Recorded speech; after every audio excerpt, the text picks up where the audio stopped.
गुज़िश्ता साल माह सितंबर में नांदेड़ में शदीद बारिश होने की वजह से शहर नांदेड़ के मुख्तलिफ इलाकों में पानी दाखिल हो गया था, जिसकी वजह से शहरियों के तलबा के खाने पीने के अनाज, घरेलू बर्तनें, किताबों और दीगर अशिया को काफ़ी बड़े पैमाने पर नुकसान हुआ। 8 माह गुजरने के बावजूद हुकूमत की जानिब से अभी तक कोई माली इमदाद मौसूल नहीं हुई।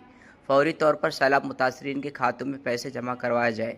आज NTC मिल एरिया, जिसमें पंचशील नगर, GM कॉलोनी, दुलेशा रहमान नगर, खड़गपुरा, समीराबाग, डबल स्टोरी, नल्ला गुट्टा चाल, देवगांव चाल, गंगा चाल, भीमघाट व दीगर इलाकों के मकीनों ने आज खड़गपुरा पानी की टाँकी से कलेक्टर ऑफिस तक रैली निकाली गई। इस मौके पर रियासत महाराष्ट्र के सरपरस्त वजीर नांदेड़ अतुल साल्वे व दीगर हुज़रा नांदेड़ ज़िला कलेक्टर से मुतालबा किया गया कि वो सैलाब मुतासरीन को फौरी तौर पर माली इमदाद जारी करे।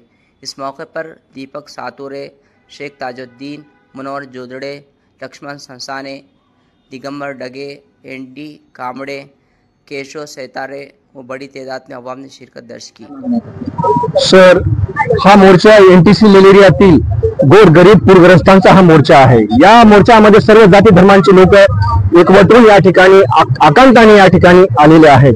गेल्या 1 सप्टेंबर 2024 रोजी व दिनांक 3 सप्टेंबर 2024 रोजी जे अतिवृष्टी झाली नांदेड शहरामध्ये आणि त्याच्या पर्यावरण हे पुरामध्ये झालं आणि या सर्व पुरामुळे संपूर्ण NTC मलेरियामधली बहुतांश घरं, मी म्हणेल की 95% घरं ही पाण्याखाली गेलेली आहे आणि संपूर्ण मोलमजुरी करणारा हा जो वर्ग आहे तो या पुरामुळे हवालदिल झालेला आहे।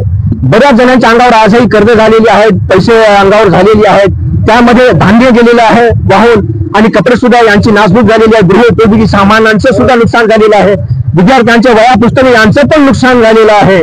तर हे सर्व नुकसान होऊन सुद्धा शासनाने आतापर्यंत 1 रुपयाही पूरग्रस्तांच्या खात्यामध्ये जमा केलेला नाही।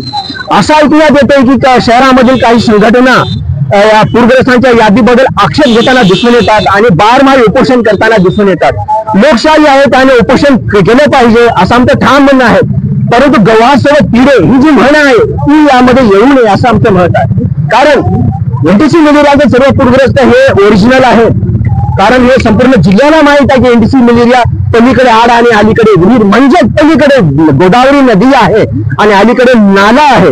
गोदावरीचं पाणी फुल झाल्यानंतर ते बॅकवॉटर नाल्याद्वारे येऊन संपूर्ण घरामध्ये जातंय। म्हणून म्हणतो ते डोळस व्यक्ती सुद्धा म्हणेल की NTC मलेरिया म्हणजे पाण्याखालचा एरिया आहे। काय मागणी आहे? प्रशासनाकडे आमची अर्थ काळजातून अगदी शाब्दिक अशी मागणी आहे की शासनाने गेल्या 8 महिन्यापासून जे आमचं जे आपत्कालीन जे अनुदान आहे तर तातडीनं विलंब झाल्यामुळे तातडीनं आमच्या संपूर्ण पूरग्रस्तांच्या खात्यामध्ये ते जमा केलं पाहिजे अशी आमची एकमेव अशी मागणी आहे। नांदेड़ की सियासी, समाजी, माशी और अवामी खबरों के साथ इश्तिहारात के लिए हमसे राब्ता करें।